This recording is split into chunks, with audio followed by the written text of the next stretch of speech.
Every player in the game is grinding 16 hours a day trying to find the best loot. Jiang just reads the group chat. It is a secret monster chat group where all monsters brag about where they have hidden the best loot so that no player will be able to find it. They forgot to check who else was in the group, so using this opportunity, Jiang goes to that spot and grabs all the best. We see the player take off his helmet. He looks quite tired. Then he says that his name is Jiang Lu and that he only has 6 months left to live. He says he is suffering from an incurable disease called myasthenia-like syndrome. He explains that the doctor said that with medication support, he could live for another 2 years, but he lives in a poor, old district, and his family can no longer afford his medical expenses. Right at that moment, an old friend he met online many years ago sent him a message that changed his destiny. Then we are shown a message from Hua Xiaoqian, who says that here's a gift for him, and that perhaps there's an opportunity for him to survive in it. Jiang Lu then says that New Origin is a global virtual game created from a spiritual world discovered by scientists inside a meteorite. He explains that once launched, it swept the globe, and it was even discovered that awakened individuals in the real world can master stronger spiritual power and talents through cultivating in the game. He adds that strangely enough, during the game's beta testing phase, he was pulled into a chat group. In the chat group, we see the name Wild Monster Chat Group. Little White Rabbit says that this beginner village is so boring and asks if there is no one there. Little Spider says that it's the same for them, but players will be coming soon. Little White Rabbit asks if they can go play with them now. Little Spider says no, explaining that they bounce around too much and that poisonous spiders are most afraid of vibrations. Then Jiang Lu says that the ones in the group don't seem to be people from the real world. Instead, they are monsters in the game. Then we see more messages from the Wild Monster Chat Group. Pointy-eared Treyant says that Little White Rabbit's tribe will be the first to face the players and warns them to be careful not to lose the Heavenly God's secret treasure. Little White Rabbit tells Treyant not to worry and says that it is buried under the big locust tree in the beginner village. Nobody knows. After saying this, Jiang Lu thinks that by observing their conversations, he discovered a lot of information about the game. At first, he was half skeptical, but he never expected that after digging based on the clues, he would find something crazy. Then, as he follows those clues, a notification says that he has obtained the Heavenly God's secret treasure. Another notification says that he has obtained the Amethyst Sword. The Amethyst Sword is black iron tier gear with attack 10 to 15, agility 10, and an equip level of 2. Another notification says that he has learned the unique skill Eye of Insight. Eye of Insight proficiency is 0 out of 10,000. His passive ability allows him to observe weaknesses and deal lethal attacks. Orange deals double damage, red deals triple. The cost is 1 mana per second. After all this, Jiang Lu starts thinking that, by using the information in the group, he could become stronger quickly. Then he keeps reading more and more messages from the Wild Monster Chat Group. Little White Rabbit says that who did it and that the Heavenly God's secret treasure is missing, sounding furious. Then Jiang Lu thinks that he wants to become stronger, that he wants to survive and then take care of his family, who are also poor. Then we see a memory of a guy saying that brother, he will work hard to earn money to cure his illness. Another calls out to him as brother. Then someone speaks to his father, saying that Luer, mom is incapable and sorry to him. Jiang Lu then says that he wants to leave this hellhole, that this is his last dose of medicine, and that he can hold on for another 3 days. He says that New Origin might be his last chance. As he takes the medicine, he focuses himself, goes back, and starts reading the Wild Monster Chat Group again. Little White Rabbit says that with luck 10, people might not believe it, but there is an update coming in a few days, and a lot of big shots are going to debut. Sand Snake says that yes, he also heard that Great Emperor and Supreme Tier figures are gradually going to debut, and some will even visit the beginner village. Little White Rabbit then asks why big shots like them would come to their beginner village. Silver Moon Wolf Cub says that everyone should try hard to get close to these big shots because they hold countless inheritances and resources in their hands. After hearing this, Jiang Lu thinks about big shots, inheritances, and resources. Then he once again wears the VR helmet, and a notification says that he has entered the New Origin game world and wishes him a pleasant game. There, he thinks that he hurriedly logged off earlier after collecting the gear dropped by the rare monster. Now at level 4 as Grand Dream, he thinks that he should see what good stuff he got. Then the notification shows his loot. Elite Light Armor, Black Iron Tier Gear with Defense 10, Equip Level 4, Elite Cloak, Black Iron Tier Gear with HP 77, Equip Level 4, and Elite Ring, a Silver Tier item with Luck 10 and Mana 110, Equip Level 4. Jiang Lu thinks that it's an Elite set and even a Silver Tier item, just as expected from an Elite monster drop. Suddenly, someone appears and says hello to Master and introduces themselves as the System Spirit, congratulating him on obtaining the first person to get first kill title and asking him to confirm his rewards. Then a notification explains the title rewards, HP plus 100 and Mana plus 100, along with a passive skill called 3 Rings, where attacking the same target makes the 3rd hit guaranteed to deal critical damage. This makes Jiang Lu quite happy, and he says that 3 Rings guarantees a critical hit on the 3rd attack and wonders what kind of god tier skill this is. He says it's too awesome but worries that it might be too flashy, so he asks the System Spirit to hide his name, level, and title. A notification then briefly shows level 4 Grand Dream with the first person to get first kill title, along with his HP, Mana,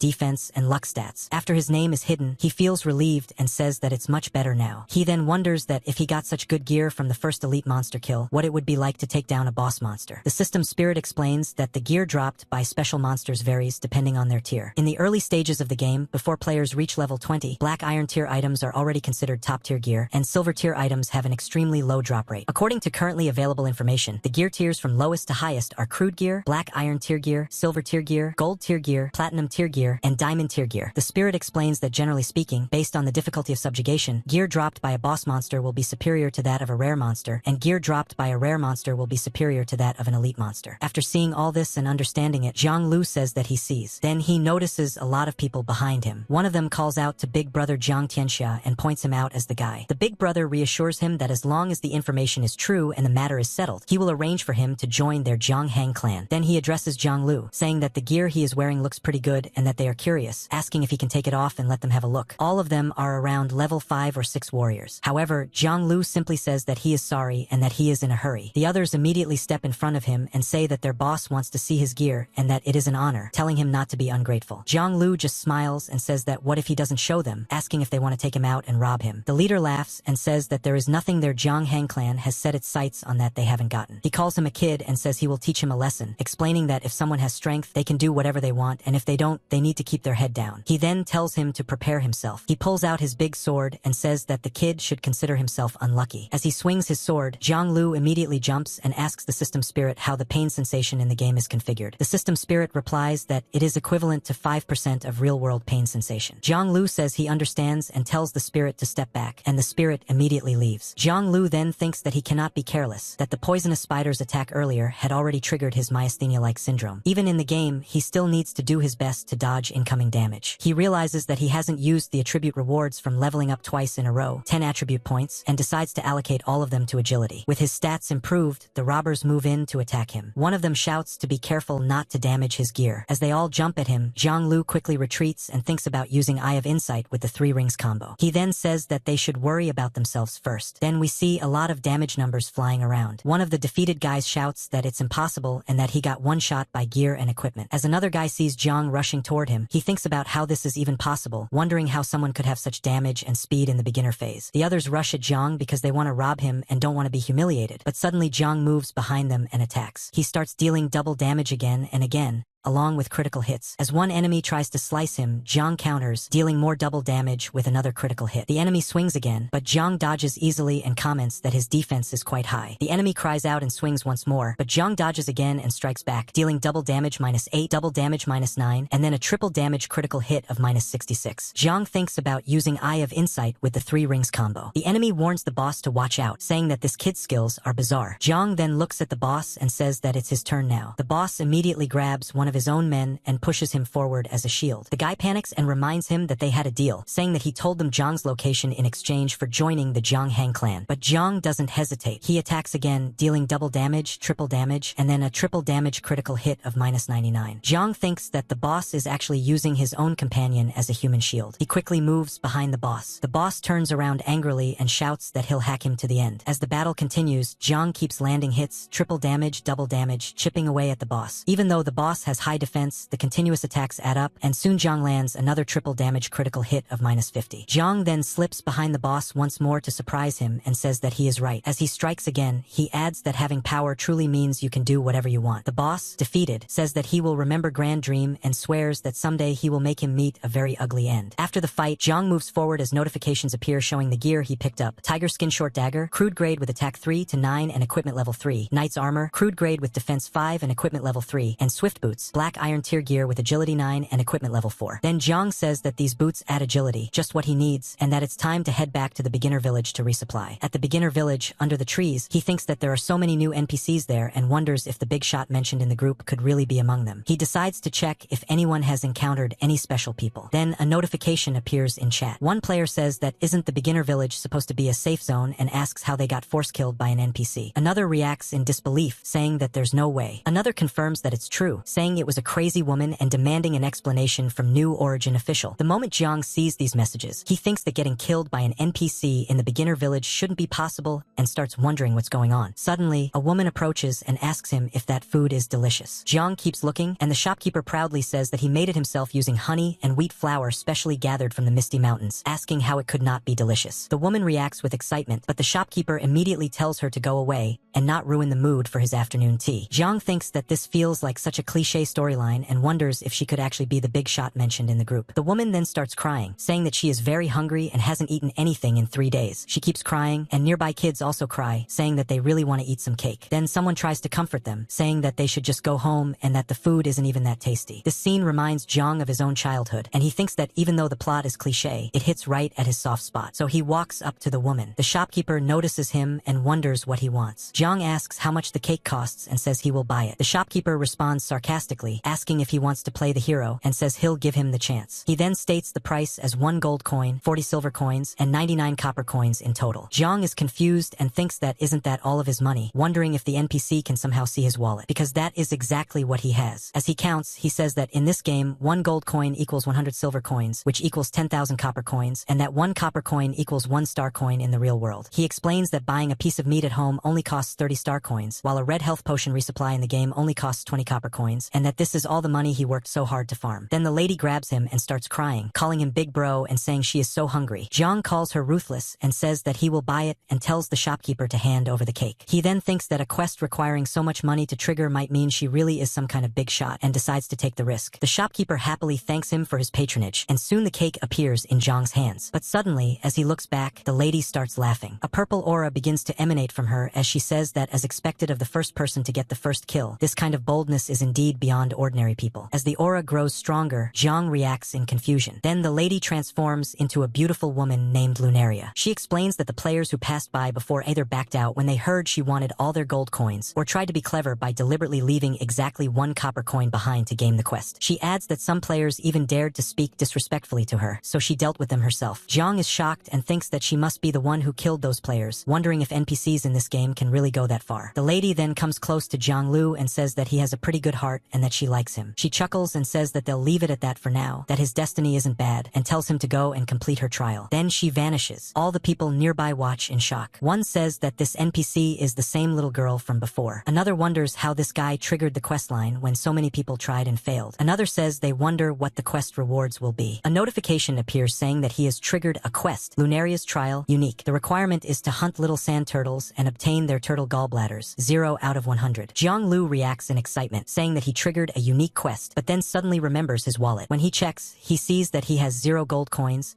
0 silver coins, and 0 copper coins. Now shocked, he yells that the gold coins he just earned haven't even warmed his pocket yet. He realizes that he can only sell the drops from the poisonous spider along with the crude grade gear from the 3 Jianghang clan members he defeated earlier, otherwise he won't have any money to buy supplies. At the beginner village market, a crowd gathers around his items. One person says that this is crude grade but such top quality. Another says that 39 attack is like gaining 2 levels for free after equipping it, and that the armor with 5 defense is like gaining 1 level's worth of defense stats. Another offers 10 silver coins and says they'll take everything. Someone else calls him stingy and raises the bid to 30 silver coins. Then another person offers 1 gold coin. That bidder turns out to be a level 6 player named One Immortal. After making the offer, he simply stands there calmly. The crowd reacts immediately. One says that this is the boss of the Immortal Tech Group. Another says they didn't expect Immortal Tech Group to enter New Origin, noting that it's a major guild in popular online games. Another adds that the Jianghang clan has also joined and that these large guilds are backed by powerful financial groups. Then One Immortal turns to Jiang Lu and asks if he wants to change places to chat. Jiang agrees. Later, One Immortal asks if he is a solo player, saying that it's not easy for one person to obtain this kind of gear. After taking a sip of his tea, the level 6 One Immortal says that he doesn't mean to pry and that the price of 1 gold coin is just a greeting gift, adding that he hopes they can continue to cooperate in the future if possible. Jiang Lu responds, asking what he means by cooperate. One Immortal explains that after level 10, players can choose a class with 5 normal options: warrior, mage, priest, archer, and assassin. However, he says the game has extremely high freedom with hundreds of thousands of hidden classes. He adds that if Zhang ever obtains a hidden class medal, which allows a player to switch to a hidden class, he would be willing to offer a very sincere price. Zhang Lu asks why he thinks he can get a hidden class medal. One immortal explains that the game has been open for less than 3 days, and yet Zhang already has black iron tier and silver tier gear equipped, and is even selling top quality crude gear. He says this clearly shows Zhang has his own leading playstyle. Zhang replies that it sounds like he is curious about his so-called leading playstyle. One immortal reassures him that he doesn't want to pry into anything. He says that Zhang simply reminds him of another solo player. Zhang feels confused, so one immortal continues, explaining that in another popular online game, a top 10 guild with thousands of members once made an enemy of a solo player and was completely defeated by that one person. He says he still remembers that player's arrogant name, blood-drinking Mad Saber. He adds that top solo players always have their own combat styles and reasons for staying independent, and that he respects that. However, he also says that he needs to protect and manage his organization and must constantly grow stronger. That's why he wants to cooperate. He finishes by saying that for some reason, he has a premonition that Zhang is someone who can provide what he needs. Later, as Zhang Lu steps outside, he thinks about everything. He reflects that the Immortal Tech Group might be worth cooperating with in the future if the opportunity arises. But right now, he decides that the most urgent task is to complete Lunaria's quest. After checking his status and supplies, he recalls that Little Sand Turtle once mentioned something in the group about jagged rocks along the coast. In the Wild Monster chat group, someone asks for help, saying there are too many big rocks on the coast and many of their clam companions are stuck and can't move. Another replies that they don't have time, saying they've been frantically fighting players lately. Little Sand Turtle says that a massive number of players have flooded in recently and everyone is busy defending their territory, telling them to solve it themselves. Another then says that since the boss said so, they'll send 2 subordinates to take a look. Zhang Lu immediately realizes that this is the clue he was looking for. As he moves forward, he notices a group of players ahead of him: level 4 Zhang Gang, level 4 Zhang Gang Dushan, level 5 Zhang Gang Hang Wang, and level 4 Zhang Gang Suanxi. Hang Wang calls out to him, asking if he just came out of the beginner village, what level he is, and why he's hiding his name. He adds that it's fine and that being a newbie isn't shameful. As Zhang Lu walks past them, Hang Wang continues, saying that since he's heading this way, he must also be going to fight Little Sand Turtles. He mentions that they are short one person to tank damage and invites him to join their party, introducing themselves as the Zhang Gang. Zhang Lu calmly replies that there's no need and that he's used to being alone. One of them reacts, asking if he really wants to solo and reminding him that Little Sand Turtles have 10 points of defense. They begin talking about weapons, mentioning that the Amethyst Sword, a top-grade black iron weapon with 10 to 15 attack, is currently ranked first. Then they list other weapons like the Black Iron Scythe with 7 to 12 attack and the Black Iron Twin Swords with 5 to 10 attack. A girl in the group advises him that since the best weapon on the leaderboard only has 10 to 15 attack, he shouldn't overestimate himself if he doesn't have a decent weapon. She even offers that if he joins them, they can lend him one. They have no idea that Zhang Lu himself is the owner of the Amethyst Sword. Zhang simply keeps moving forward. One of the party members scoffs and says that they shouldn't waste time talking to him, claiming he just wants to solo and hog the rewards, and warning him not to come back begging later. Zhang Lu thinks to himself that it's the Zhang Gang clan again and that enemies really do cross paths often. He recalls taking gear from 3 of their members earlier and decides that he should be a bit more careful going forward. At the West Coast beach, Zhang Lu sees a group of players fighting. One of them says that the Little Sand Turtles' defense and HP are too high and that they can only deal 1 point of force damage. Another says that it's fine and tells everyone to surround it, saying they can definitely take one down in 30 minutes. Another tells them to quickly use a red health potion. Zhang watches and thinks that even if a player's attack is lower than the monster's defense, they can still deal 1 point of force damage, which explains why everyone is teaming up to fight monsters. However, he wonders where the big rock mentioned by the Little Sand Turtle is, since he doesn't see it. He looks around and notices a forest, realizing that it was hidden there all along. As he goes closer, he sees many monsters gathered in that area. A notification shows Little Sand Turtle, level 5, attack 20 to 25, defense 10, HP 500. He realizes that they are all stuck there and quietly apologizes to the little turtles as he prepares to attack. Meanwhile, after taking one down, the other party celebrates. One says that they are incredibly strong, taking one down every 20 minutes. The girl praises the leader, saying he just landed an 8-point critical hit and calling it godlike. The leader laughs and boasts that this is true strength, telling them to move on to the next one. Then one of their warriors notices movement in the forest. When they look, they see Zhang Lu dealing massive damage, 54, 48, 60, and are immediately shocked. One of them recognizes him as the solo player from earlier and wonders what kind of terrifying damage output that is. The leader admits that he had even wanted to trick Zhang into tanking damage for them before. The girl notices that the Amethyst Sword is in Zhang's hands and says it looks amazing, wishing she had one too. Another player says that taking down a Little Sand Turtle in 1 minute means they've encountered a true big shot. Then someone points out that something isn't right, noting that the Little Sand Turtles over there aren't moving. The leader agrees after taking a closer look. The girl realizes that they are stuck, saying that the rock has trapped all the Little Sand Turtles so they can't move. She then suggests that they should go take Zhang down, calling it a perfect leveling spot. Another player says that even if the 4 of them attack together, they might not be able to beat Jiang, and that if they make too much noise and attract other players, it will become even more troublesome. He suggests calling boss Jiang Gang Tianxia instead. Their leader laughs and says that he's the smart one, adding that this will definitely count as a great merit. He tells them to call for backup, declaring that their Jiang Gang clan is claiming that spot. Meanwhile, Jiang Lu looks at the drops and says that this is the quest item. He notes that for the scheming demoness, the drop rate is a bit low, since he killed 4 of them and only got 1. Still, he says it's not a total loss because they also drop gear and silver coins. A notification shows Little Sand Turtle's gallbladder as a quest item. Another notification shows Little Sand Turtle gauntlets, crude grade, with attack 5/5 and equipment level 4. Jiang Lu then reflects that he has already reached level 6, yet fighting a level 5 monster is still exhausting. He realizes that player levels and monster levels are not evenly matched in this game. He notes that the Little Sand Turtle has 500 HP and 10 defense, and that if it weren't for this bugged terrain, it would be even harder to fight. His stats appear: solo player Grand Dream, unclassed, level 6, available attributes 0, HP 277,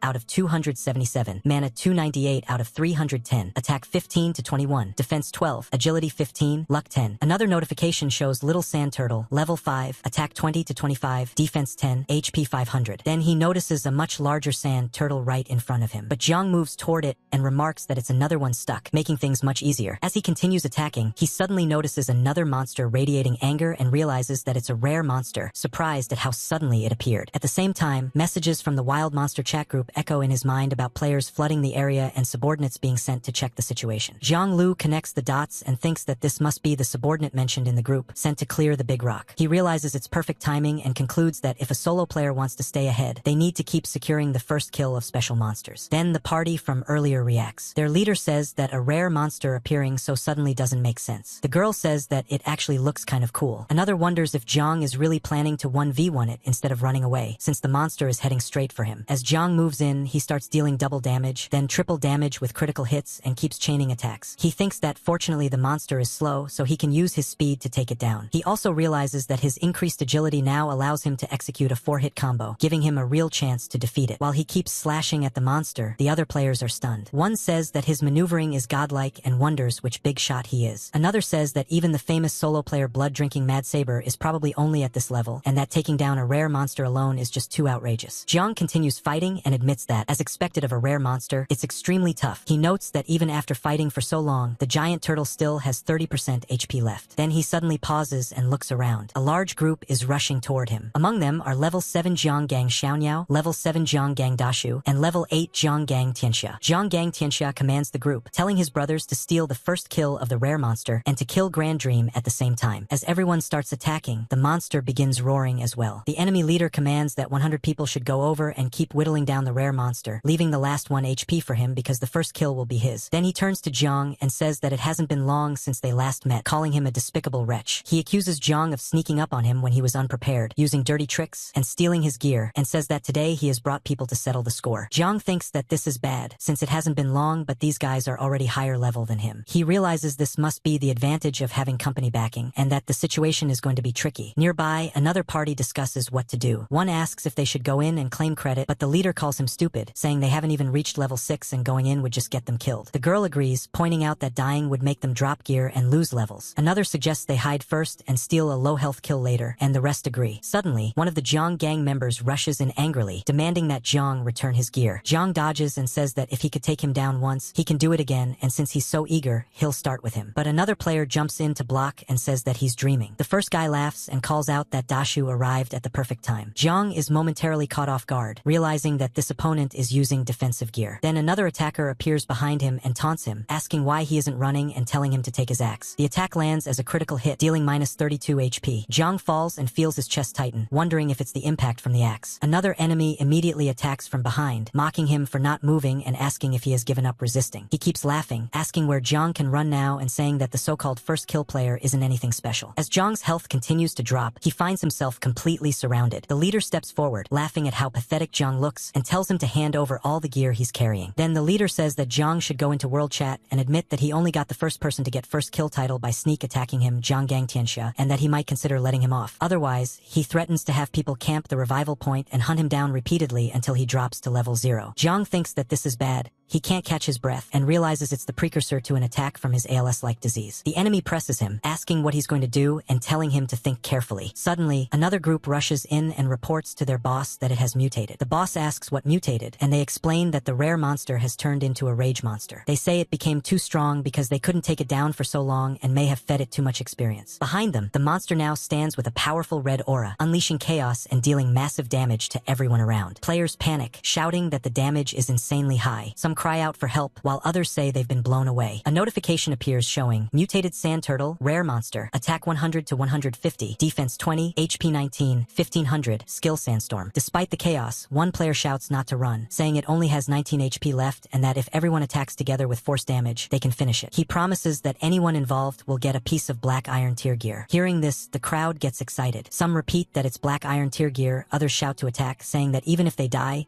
they can just revive and come back. Everyone starts charging toward the monster. Meanwhile, Zhang Gang Tianxia suddenly realizes something is wrong and asks where Grand Dream went. While everyone else is distracted by the mutated monster, Zhang has already rushed toward it. As he runs, he thinks that if he logs off now, all his efforts will be wasted, and tells himself to hold on just a little longer. Seeing this, the boss becomes furious and also charges forward, declaring that the first kill of the rare monster will be his. The monster roars again and keeps attacking everyone around. One player shouts for others to get out of the way, while another argues back that they're the one blocking. Meanwhile, the boss keeps charging forward, determined not to let Zhang beat him. He curses angrily, saying how dare Zhang go against their Zhanghang guild. In the chaos, players even start colliding with each other. As both Zhang and the boss reach the monster at the same time, they look up and see it about to strike them. The people behind panic and call out to their boss as the attack comes down. But at that moment, Zhang activates Eye of Insight with the 3 rings combo. He unleashes a chain of attacks, double damage, triple damage critical hit, and another triple damage. Everyone watching is stunned, realizing he dealt nearly 20 points of damage in an instant. One wonders what kind of background he has, while another questions what happened to the 1 point of force damage they've all been struggling with. Then a system notification appears, a world message congratulating player Grand Dream for achieving the first kill of the rare monster, the little sand turtle. More notifications follow rapidly. He levels up again and again. Then he receives a first kill reward, a health pill. Another notification shows he has obtained new gear, Fallen Dagger, a gold tier item. Zhang turns toward the Zhanghang clan and mocks them, asking where their earlier arrogance went when they ganged up on him, and whether they are ready to be completely wiped out. He then allocates all his attributes into agility and prepares to hunt. Now the tables turn. The enemies are terrified. One stammers and tells him not to come any closer, shouting for everyone to run. Another panics, saying he's even scarier than a rare monster. Others cry out as their armor drops or beg him to spare them because their gear is expensive. Even the players who had been hiding and watching are now frightened. In the end, only a few of them remain, trying to escape. But suddenly Zhang stops them, telling them to halt. They freeze, then awkwardly laugh and try to back off, saying they'll handle things themselves or that there's no need for him to trouble himself, clearly terrified and trying to get away. Another says that they should never see each other again. Then, in a panic, they drop all their gear and run away. Zhang Lu sits down and thinks that he needs to hurry up, sell all this gear, and log off to rest. In the chat, one immortal sees Zhang's message offering over 100 pieces of beginner phase gear at West Coast Beach,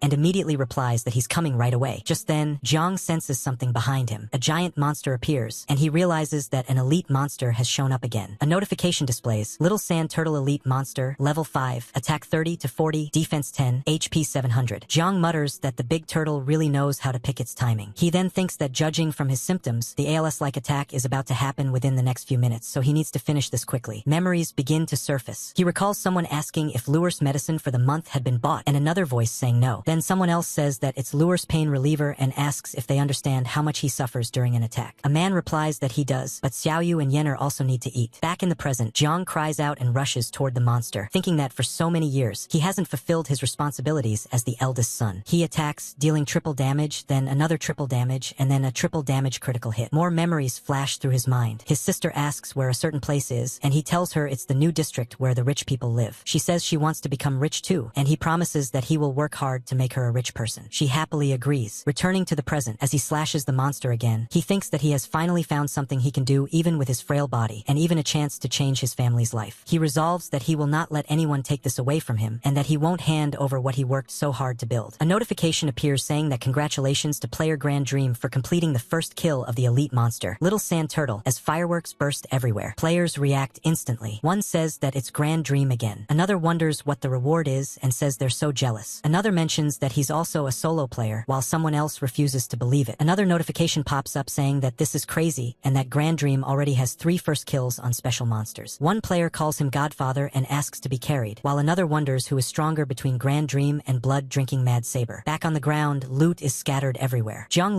is exhausted, and just as he's about to pick it up, he suddenly realizes something is wrong. A notification appears saying that he has been forced to log off, warning that since he is in a non-safe zone, his character will remain stationary and vulnerable to death penalties. In reality, back in Zhang's room, his helmet falls off as his condition worsens. He struggles and thinks about whether his body can really last another 6 months. Then someone arrives and calls out to Lure, saying that tonight they're having ferocious beast meat and asking how he feels today. First, there's no response. Then Zhang gathers himself and replies that Mom is back and that he's feeling great today, offering to help. As they sit down to eat, his mother says that his father got paid today, so they made his favorite dish and tells him to eat. His younger brother offers him some as well, but Zhang tells him to eat it instead, saying that he is now a level 2 awakened and that the ferocious beast meat will help his cultivation. He adds that he doesn't really like eating meat anyway. Their father supports this, telling Xiaonyo to listen to his brother since he's at a critical stage. The younger brother happily agrees, thanking Zhang and promising that he will work hard to become a level 3 awakened and move the family into the new district. Their father expresses confidence in him. Zhang reflects on the world they live in, the Star Ocean era, where animals and plants mutated into ferocious beasts and began attacking human cities, forcing humanity to retreat and shrinking their living space again and again. He thinks about how the Federation struggles to maintain order under these conditions. But then he recalls that a small portion of humans awaken special abilities, gaining enhanced physical strength. These people are known as awakened, and they are ranked from level 1 to level 10 based on their power. Awakened above level 3 possess stronger physical techniques, and some individuals even awaken special arts, becoming incredibly powerful. The Federation saw the potential to restore social order through these awakened, so it began heavily recruiting those above level 3 into newly established jurisdictions known as the new district. Unlike the old district, which has outdated facilities, chaos, and almost no order, the new district is a newly built human territory funded by elites from all walks of life. It offers advanced medical care, cutting-edge technology, and high-quality living conditions, making it a paradise people desperately want to enter. For residents of the old district, nurturing an awakened is their ticket into this paradise. The Federation has set a rule that as long as a family produces a level 3 awakened, they can move into the new district together. Zhang Lu then says that he's full and a bit sleepy, telling his parents he's going to rest for a while. As he lies down, he thinks that cultivating a level 3 awakened requires a lot of resources, which ultimately means money. During this time, he needs to explore the game as much as possible. Even if he can't find a way to survive through the game, he must at least leave something behind that will allow his family to keep going. Soon after, he logs back in. A notification welcomes him back to the new Origin game world and wishes him a pleasant game. He regrets that he was forced to log off earlier, thinking that the gear he dropped was probably already taken by someone. However, when he returns to the location, he finds a massive crowd gathered there. At the center stands a now level 9-1 immortal, warning others that if they aren't afraid of death, they can try picking up the items, and that he will make sure they pay the price. Hearing this, the surrounding players back off, saying they can't afford to provoke the immortal group and quickly leave. Seeing this, Zhang feels relieved and calls out to him as Brother Immortal. One immortal turns to him and says that since Zhang has been hiding his name and level, he had been curious about the reason. He admits that he didn't expect him to be Grand Dream, the one who killed the rare monster, but also points out that logging off in such a place wasn't a wise move. Zhang Lu thanks him, saying that something suddenly came up in the real world. He explains that all this gear was dropped by the Zhonghang clan members who came to besiege him, and that he called him over to ask if he's interested in buying it, telling him to set the price as he sees fit. One immortal responds that Zhang managed to kill so many people on his own, and that he really can't see through his true strength. Zhang just laughs it off. Then one immortal says that he'll buy everything. He explains that in the early stages of their immortal group's development, they need beginner gear like this to strengthen their members. He estimates that the gear is worth at least 5 gold coins, but admits that the company can't bring out that much in-game currency all at once. Instead, he asks if it's okay to convert it into 50,000 star coins in the real world, and says that if Zhang agrees, he can provide a card number and the money will be transferred by the afternoon. Zhang is stunned for a moment and agrees. As he thinks about the amount, he can't help but feel excited. He realizes that 50,000 star coins is more than what his parents can earn in an entire year. With this money, he can finally afford his medicine, and Xiaonyo and Yenner will also be able to eat ferocious beast meat more often. One immortal says that he'll take all the gear and then asks if Zhang wants to join the immortal tech group, adding that he can apply for the best treatment for him. Hearing this, Zhang Lu thinks that joining an organization does sound tempting, and that given one immortal's character, he would likely receive very good treatment. Still, he replies with thanks and says he's more used to being a solo player. In his mind, he reasons that joining a team would mean being tied down and giving up many opportunities. He also believes he can maintain a leading position on his own, and that being alone gives him more freedom. One immortal laughs and says he expected that answer, but that the company's higher-ups insisted he ask anyway. He tells Zhang to contact him again if he has more transactions, calling him Brother Expert. Zhang agrees. After that, Zhang Jiang checks his notifications and says that he hasn't even had time to look at the rewards from the rare and elite monsters. He begins reviewing them. He has obtained a health potion that permanently increases agility by 10 and maximum HP by 50. He also got a fallen dagger, a gold tier weapon with unknown attack, equipment level 10, and currently unidentified. There's also an elite necklace, a silver tier item that grants an additional skill called Blink, usable at level 8. Then an elite armor with defense 25, elite gauntlets with attack 10 to 10, and elite boots with agility 14, all black iron tier and requiring level 8. Jiang is amazed, thinking that so many items dropped, including even gold and silver tier gear, calling it another windfall and a massive upgrade. As he equips everything, a notification appears saying he has consumed the health potion, increasing his agility by 10 and his maximum HP by 50. Another notification says he has collected the full elite set, activating a bonus: HP plus 100, mana plus 100, defense plus 5, agility plus 5. His stats update to HP 427 out of 427, mana 410 out of 410, defense 42, and agility 74.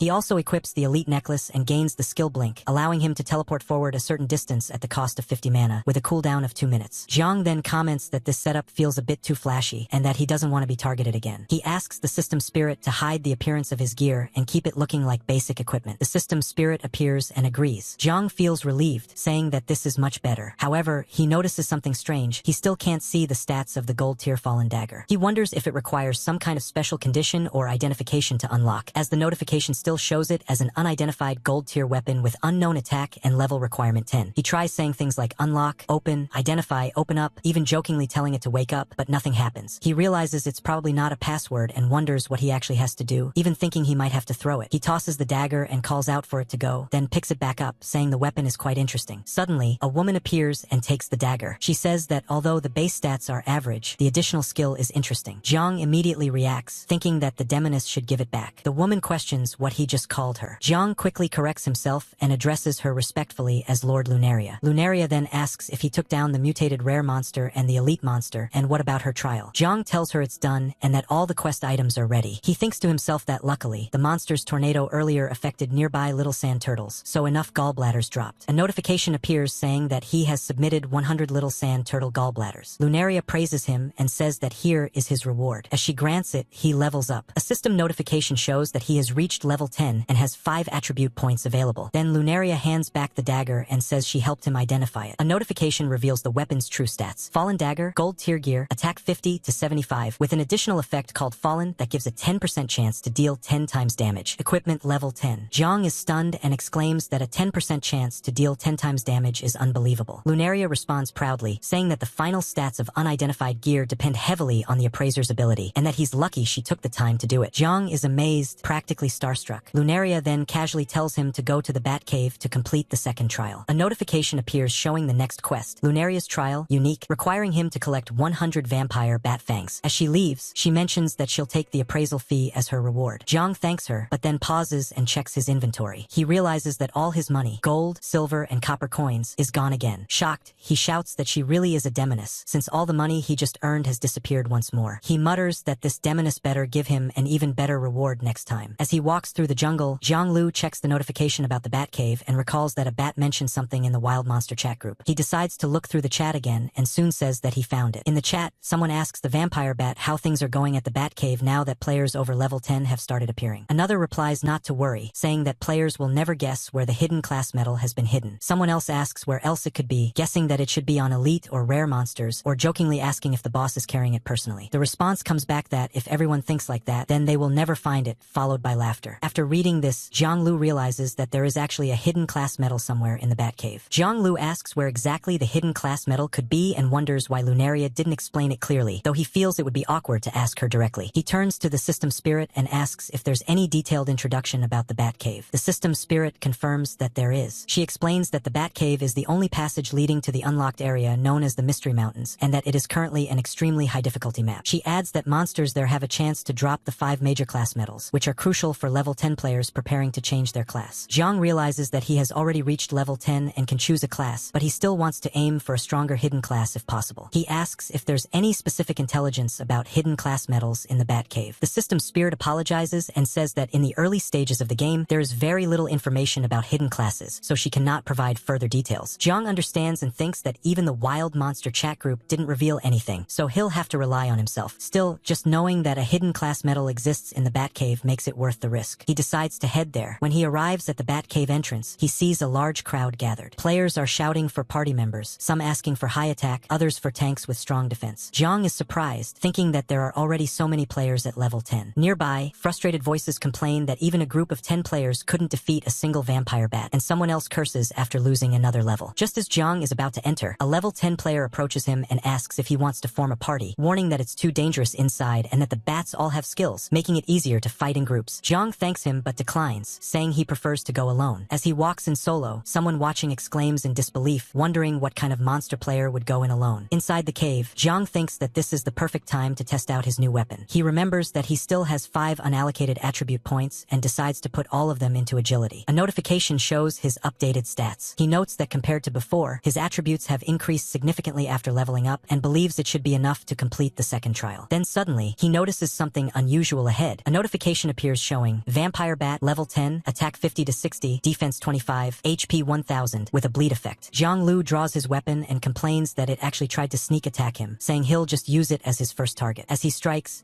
damage numbers explode, -82, 90, 103, then 102, followed by a massive 208. The bat tries to counterattack, but Jiang mocks it, saying it's too sluggish, like it's barely moving, and continues attacking with another hit of -97. He keeps chaining attacks effortlessly, completely overpowering the monster. Then suddenly, a system alert appears, warning that he is about to encounter an elite monster and should prepare for battle. A new notification shows, Vampire Bat Elite Monster, level 10, attack 150 to 190, defense 50, HP 3000, bleed effect. Jiang reacts with excitement, saying that now this is more like it. However, he remembers the intel from the Wild Monster chat group that elite monsters shouldn't drop hidden class medals. Just then, he notices another group of monsters approaching, including a small bat at the back. He narrows his focus on it and wonders if the thing he's looking for might actually be on that little one. Elsewhere in the cave, another player group is strategizing. Their captain explains that when fighting vampire bats, the key is to stay alert, dodge, and only attack isolated targets with low HP, assuring them that their 5-man team can handle one. A level 9 girl suddenly points ahead, telling the captain to look. The level 10 captain, Invisible Hot Wheels, looks forward and sees Jiang in action. He shouts at him to stop, while another player complains about him blocking the way. But as they watch, they are stunned. One asks if Jiang is seriously chasing down 5 vampire bats along with an elite monster at the same time. Another notices his weapon and says it looks like the Fallen Dagger, the one ranked first on the weapon leaderboard. Meanwhile, Jiang keeps fighting and tells them not to block his path. A bat squeaks as it tries to attack, but suddenly takes an overwhelming hit, -1800 damage. A world message appears, congratulating player Grand Dream for achieving the first kill of the Vampire Bat Elite Monster. The surrounding players are completely shocked. One asks if anyone has ever seen 1800 damage before, while another says they haven't even seen 180. Jiang, pleased, realizes what just happened and says that he finally triggered the 10x damage effect for the first time, calling it awesome. After watching Jiang dominate all those monsters, the surrounding players go wild. One says that he's handsome and asks to be friends, bragging about their looks. Another shouts that they love Grand Dream. Someone else begs the big shot to carry them. Jiang is overwhelmed and can't believe what's happening. In the chaos, he suddenly notices the target slipping away and says that it flew off. Because of the crowd blocking him, the enemy escapes. He tries to push through, telling everyone not to block his way since he's busy. But the crowd keeps swarming him. One begs for a chance to cling to him, while another calls out asking where he went. Jiang finally slips away. Behind him, the players start blaming each other, saying it's someone's fault for scaring the big shot off. Now alone, Jiang breathes a sigh of relief and says he finally got away from that crowd. He then checks the loot from the elite monster. A notification shows that he obtained an archer class change medal, which allows a player to switch to the archer class. Jiang reacts, saying it's just a regular class medal, confirming that the hidden class medal must be somewhere else. Then he pauses and notices something. He puts on an earpiece and answers a call from one immortal. One immortal asks if Jiang is currently leading a team in the Batcave and offers 30,000 star coins per person carried, but with the condition that all class medals obtained go to them. Jiang negotiates, saying that 30,000 is too high and suggesting 20,000 per person instead. He agrees to give them the 5 normal class medals, but wants to keep any hidden class medal for himself. One immortal admits that he is also aiming for a hidden class medal and asks that if 2 drop, Jiang should leave 1 for him. Jiang considers it and agrees to the deal. One immortal responds immediately, saying they'll be there soon. Jiang thinks about how fast he acts and decides to use this opportunity to earn some extra money, believing it shouldn't cause any trouble. Elsewhere, someone curses Grand Dream in frustration. The scene then shifts to the real world, inside Jiang Gang Tianxia's office. One subordinate tries to calm the boss, saying it's just the first kill of a Batcave elite monster, and that with their company's backing, they can easily catch up. But Jiang Gang Tianxia is furious. He says he can't stay calm because their team was completely wiped out last time, and the higher-ups have already held him responsible. He blames everything on Grand Dream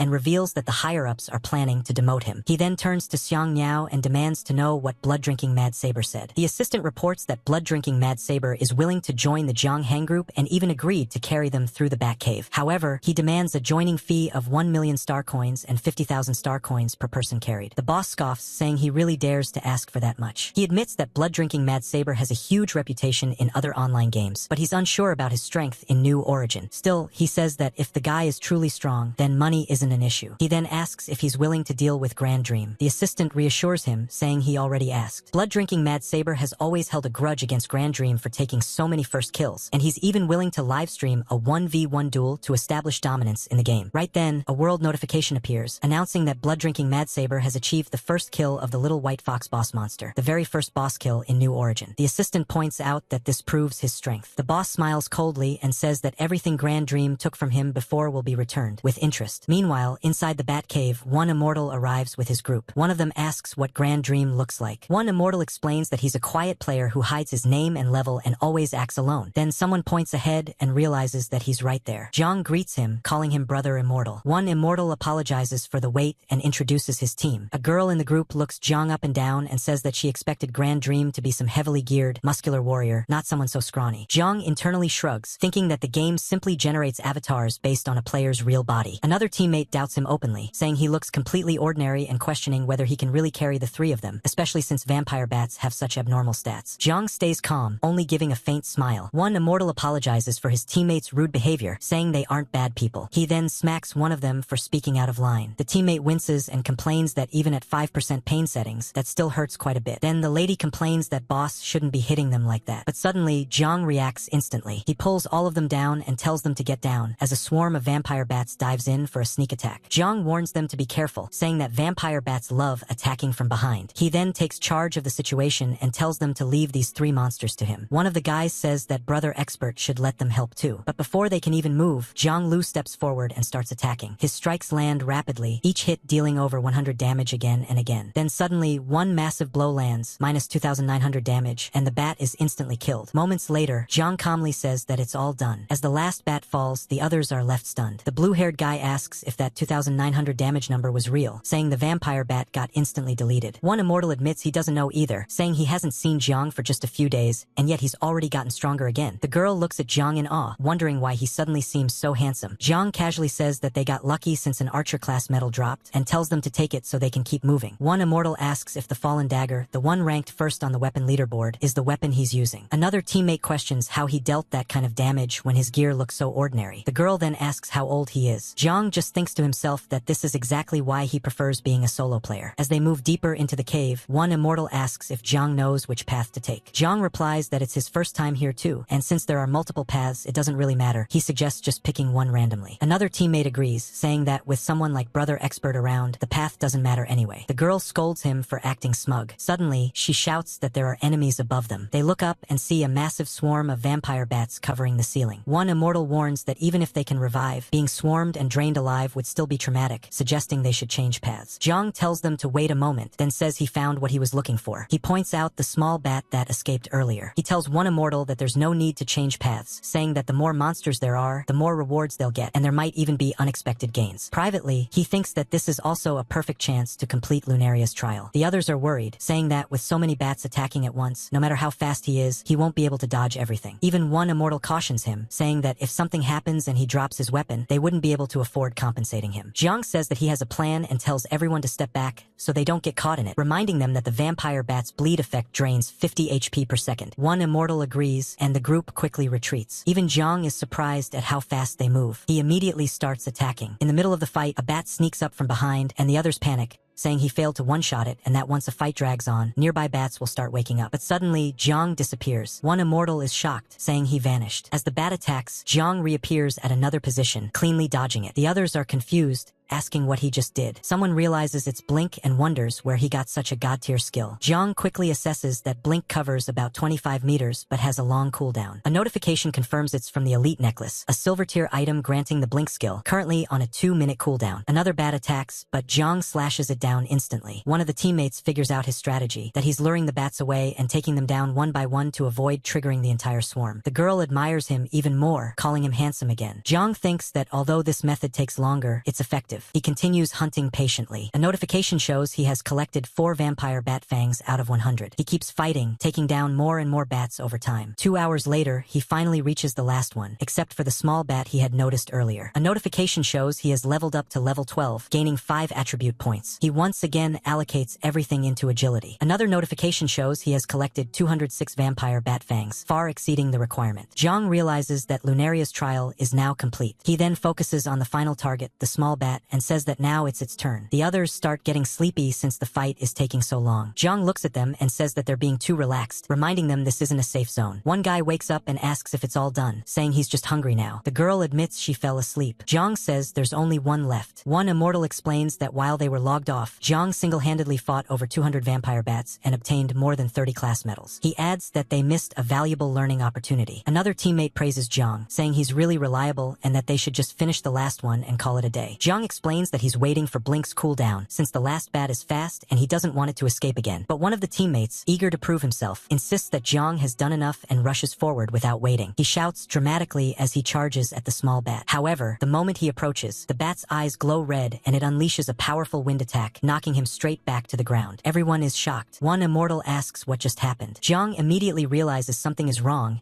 and says it might be a mutated monster. Right then, the bat transforms into a much larger and more terrifying form. A notification appears: giant vampire bat, mutated, level 10, attack 240 to 260, defense 50, HP 4000, bleed effect. The team is stunned. One asks if this is even still a vampire bat, while the girl panics at its massive HP. One immortal quickly tells Jiang to take the others and leave, saying the monster stats are too overwhelming. But the teammate who got knocked back refuses, saying they finally have a chance to fight seriously and shouldn't run. The girl agrees, saying that at worst they can just revive. One immortal then decides to follow Jiang's lead and asks him to convince them. Jiang reveals his reasoning, saying that this monster might be carrying a hidden class medal. One immortal is surprised and asks if that's true. Jiang admits it's still speculation, but says the chances are high and worth the risk. Hearing that, one immortal agrees to fight and asks for a plan. Jiang takes command, telling everyone to spread out, prepare their red health potions, and support him while he takes the lead. They agree and quickly prepare, spreading out with their red health potions ready. The mutated giant vampire bat lunges at Jiang Lu, striking fast, but he dodges just in time. He counters and lands a hit, but the damage is surprisingly low. Jiang immediately realizes something is off. The monster's defense is far higher than expected. The creature lets out a strange, almost mocking sound. Jiang focuses and activates Eye of Insight, trying to find a weakness, but nothing appears. He thinks that this makes no sense, since normally there should be some kind of weakness indicator. Behind him, Jiu panics and asks why Jiang's damage suddenly dropped. Even one immortal admits he doesn't understand. The tension rises as they realize that if Jiang can't handle it, none of them stand a chance. Jiang keeps attacking, trying different angles, but every hit barely scratches the monster. He thinks that something is wrong. There's no visible weakness at all. Suddenly, the monster's claw swings down right in front of him. Jiang reacts instantly, dodging and parrying at the last moment. Even so, the impact is powerful. He takes heavy damage and is sent flying backward. One immortal shouts in alarm, while the others freeze in fear. Jiang lands, surrounded by a faint aura as a notification appears. He has entered a bleed state, losing 50 HP per second for 10 seconds. Before he can fully recover, the monster charges again, preparing another devastating attack. Gu jumps in front of the incoming strike and blocks it, shouting that the bat won't get anywhere near Jiang. The girl follows up, yelling at the monster to back off. Meanwhile, Jiang quickly pulls out a potion and starts drinking it. Gu asks if he's okay. Jiang apologizes, saying he didn't expect the fight to be this tricky, and asks for a second to recover. His HP is still ticking down from the bleed, and the pressure keeps building. One immortal steps in and reassures everyone that Gu and the others can hold out for now. Jiang briefly worries that Immortal might call for backup, thinking it would be too late if they relied on that. Instead, he asks for just a bit more time. One immortal agrees, saying they can stall, but in the end, they'll have to rely on Jiang, because without him, there's no way they can defeat this monster. Those words hit Jiang deeply. He recalls how, in the past, he was always the one being protected, always the weak one others had to look after. His mother urging him to run, others stepping in for him, it all comes back. But now things are different. Gu calls him reliable. The girl says he's amazing. One immortal trusts him completely. Jiang realizes how good it feels to finally be seen as someone strong. He tells himself he can't let that title of brother expert mean nothing. Meanwhile, the girl taunts the monster, drawing its attention. It lashes out but misses. Gu coordinates with the others, telling them to aim properly and not waste attacks. Jiang finishes recovering, still thinking fast. One immortal asks if he's come up with a strategy. Jiang says he has a plan, but he needs everyone's cooperation. One immortal immediately agrees and asks what they need to do. Jiang explains that they need to buy him a few seconds during the gaps between the monster's attacks. He warns that the monster's damage is too high, high, so they should stick to long-range attacks and focus on continuously restricting it rather than engaging directly. He asks if they can manage that. One immortal hesitates for a moment, then suddenly Boo panics, shouting that he's about to die. Gua immediately steps in again,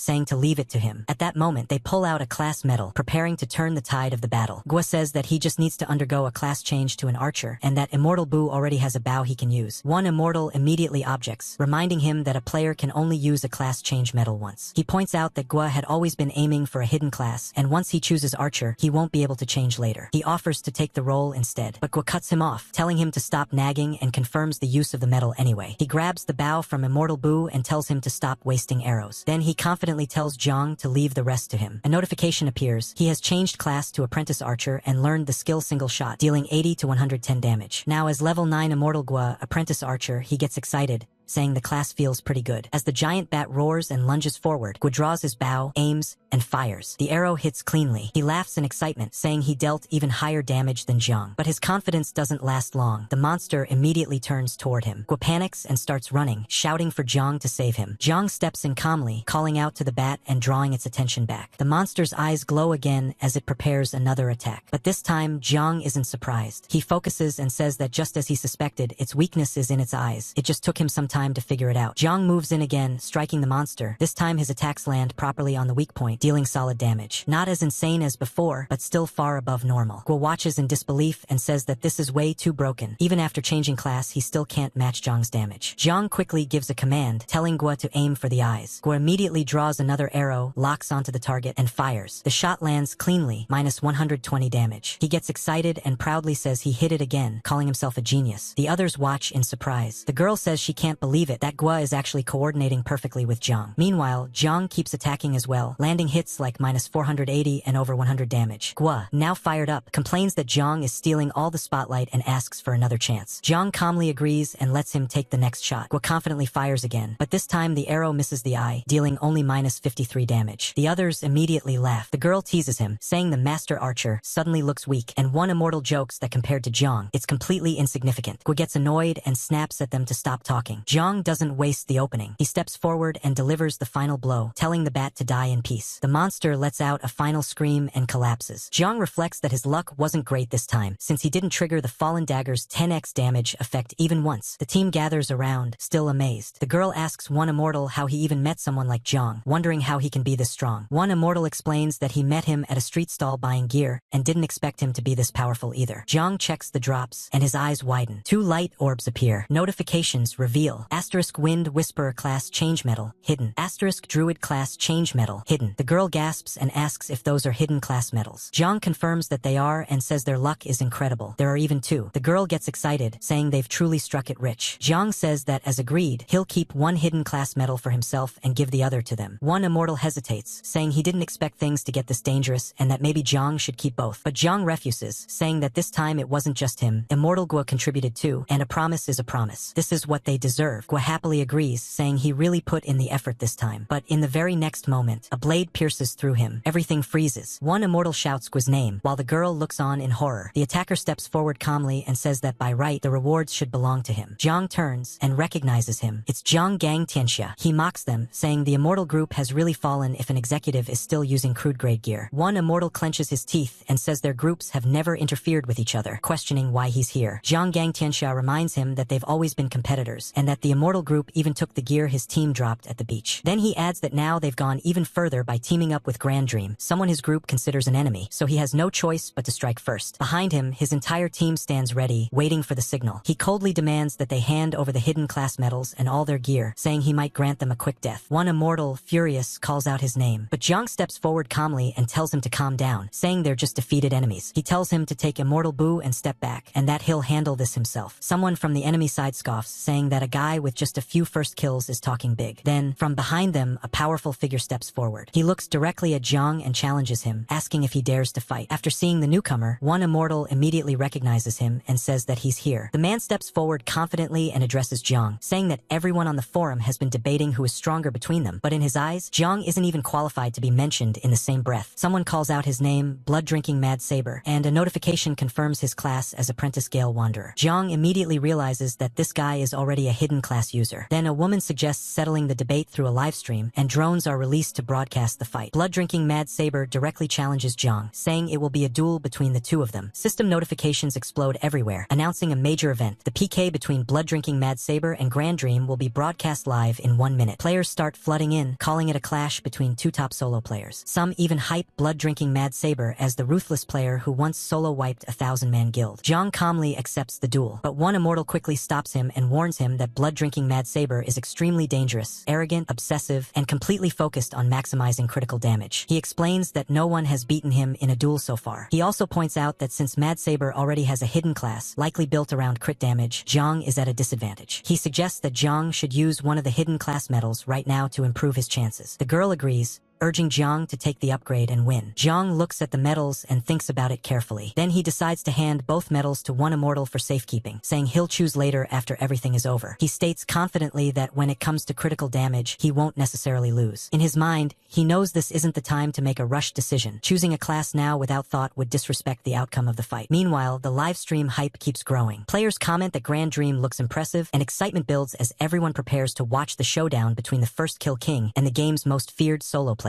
The opponent sneers and asks if Jiang needs time to recover his pitiful HP, then coldly adds that once the fight starts, there will be no excuses or surrender. Jiang calmly replies that there's no need. He's always ready. Blood-drinking Mad Saber doesn't wait another second. He shouts for Jiang to die and instantly unleashes a Gale Slash. The attack cuts through the air at terrifying speed. Jiang reacts just in time, barely dodging it. The girl shouts for him to be careful, and even one immortal tenses up watching. Without hesitation, Jiang rushes forward, using his speed to get behind Mad Saber. Mad Saber smirks, calling him an idiot and acknowledging his blink skill, but instead of panicking, he reacts instantly. Jiang attacks, but Mad Saber slips away just as fast. Jiang realizes his third hit was blocked. He immediately changes tactics, deciding to rely on his agility and kite instead of forcing direct exchanges. With his agility nearing 90, his movement becomes almost untouchable. Spectators watching the live stream go wild. Some say his speed must be over 70 agility, while others refuse to believe any player has reached that level yet. But critics quickly jump in, saying Jiang doesn't dare to fight head-on, and that Mad Saber is still in control. As Jiang circles and attacks again, he analyzes the situation. Mad Saber isn't wasting a single movement. His defense is precise, clearly anticipating the 3 rings combo and blocking the third hit every time. Jiang realizes he's already dealt around 500 damage, yet Mad Saber hasn't even used a healing item. His HP pool must be massive. At the same time, Mad Saber is analyzing him just as carefully. He concludes that Jiang's speed and attack rhythm are dangerous, but predictable. As long as he defends the third strike, Jiang's burst isn't enough to threaten him. Confidence spreads across Mad Saber's face. Meanwhile, the live stream chat turns toxic, with viewers saying this is all Jiang has to offer and calling him a disappointment. Others praise Mad Saber's mechanics as top tier. Outside the fight, Jiang Gangtianxia issues a cold order, telling his men to block the revival point outside the Batcave. His plan is simple. The moment Jiang dies and respawns, they will kill him again and again until he's forced all the way down to level 0. Jiang Gangtianxia watches the duel with a cold smile, thinking that once Grand Dream is finished, he'll recruit blood-drinking Mad Saber into the Jiang Hang group. With someone like him on their side, their reputation would skyrocket, and he himself could climb higher in the company. Meanwhile, in the middle of the fight, Jiang realizes something is wrong. He thinks that even though he's been attacking non-stop at maximum speed, he still can't break through Mad Saber's defense. Mad Saber confirms it himself, calmly saying that Jiang's offense is sharp, but as long as he can predict the direction of the attacks, it's nothing special. The girl suddenly notices something strange and points out that Mad Saber's HP is recovering on its own. One immortal immediately understands and says it must be a hidden class ability, one that allows him to regenerate HP rapidly after taking damage. That realization makes the situation even worse. Now it's not just about breaking through his defense. Jiang also has to outpace his healing. But Jiang doesn't panic. Instead, he keeps thinking, searching for a way to break through, because if he can't find a solution soon, this fight is already decided. Mad Saber sneers, calling Jiang trash and saying he'll show him what real critical damage looks like. His aura flares up as he begins charging a powerful attack. Jiang immediately senses something is off. He realizes this charging state is dangerous and decides he has to interrupt it. He rushes in,